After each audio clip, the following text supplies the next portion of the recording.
Not too long ago, the Koshigaya Alphas were the absolute feel-good story of Japanese basketball. You know the type. A team that clawed its way into the B-League's top division, B1, for the very first time.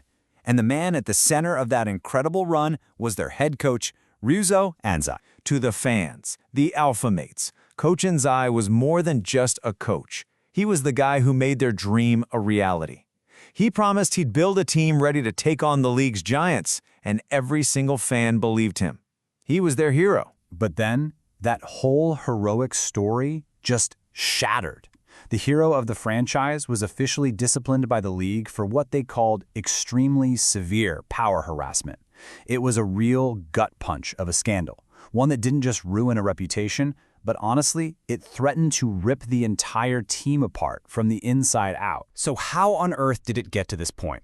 In this explainer, we're going to break it all down. We'll look at the league's official ruling, the warning signs that maybe everyone missed, how the club is trying to move forward, and the really tough questions this whole thing raises for the sport itself. Okay, so to really get what happened here, you first need to understand a very specific concept in Japan, because this wasn't just about a coach being loud or demanding.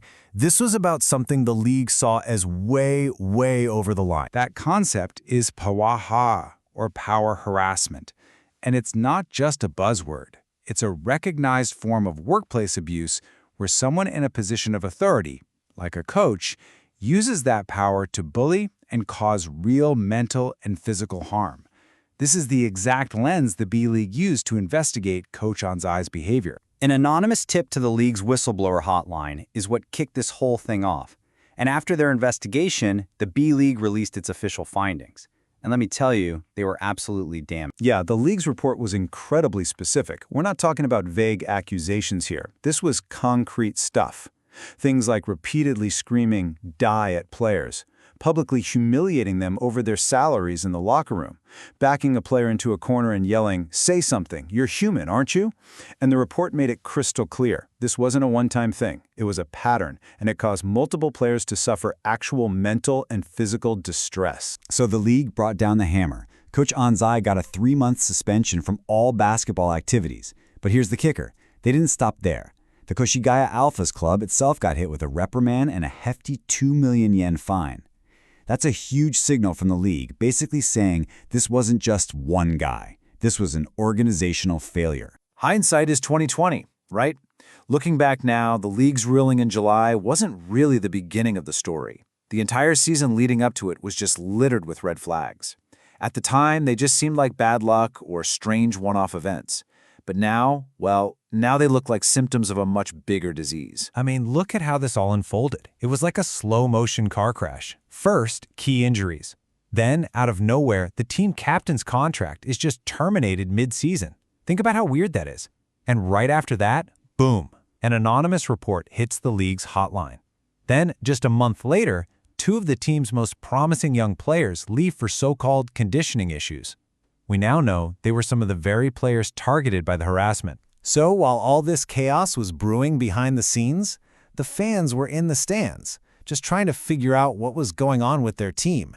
And some of them could tell something was seriously, deeply wrong. One fan who writes a blog called Arumado just nailed the feeling. They wrote about how the players never smiled, how the whole team was just wrapped in this heavy, tense atmosphere. You can feel the weight in those words, can't you? It wasn't about wins and losses anymore. It was like the joy of the game had been completely sucked out of the building. And the same fan wrote something else that's just heartbreaking. They admitted they saw the coach yelling, and they felt in their gut that it was wrong, but they brushed it off, telling themselves that's just how pros are. It's a rationalization, right? But now, seeing the team completely fall apart, they're left with this awful regret, wondering if things might have been different if the fans had just said something. And that really makes you think, doesn't it? It's a tough question for anyone who loves a team. When you see something that feels toxic, where does your responsibility end? Are you just there to cheer for the jersey? Or are you there to hold the people wearing it to a higher standard? All right, so after the league's sanctions came down, the Koshigaya Alphas had to do more than just take their medicine. They had to come up with a real plan to prove they were going to fix their completely broken culture. So first, the club laid out its own punishments. Coach Anzai would lose 100% of his salary for 3 months. But just as importantly, the club president Kazuhito Uehara also took a 30% pay cut for the same period. That's not just for show. That's a public admission that the failure went all the way to the top. Then they rolled out this detailed prevention plan. It's got all the corporate speak you'd expect, compliance training, anger management courses. But there are some interesting things in there. They're creating a new welfare officer role, someone whose only job is to look out for player safety. And they're setting up mandatory one-on-one meetings to force communication.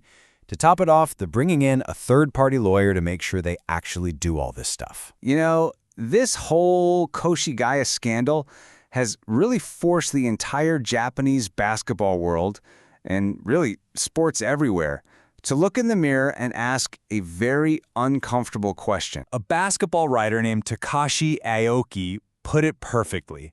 He said that in any sport, that line between what's considered tough but fair coaching and what's just straight-up harassment is super blurry. Everyone gets that coaches have to push athletes. But this case in Koshigaya is a flashing red light showing what happens when that push goes way too far and becomes abuse. And that's really the question this whole story leaves us with, isn't it? For the players, the coaches, the front offices, and even for us as fans.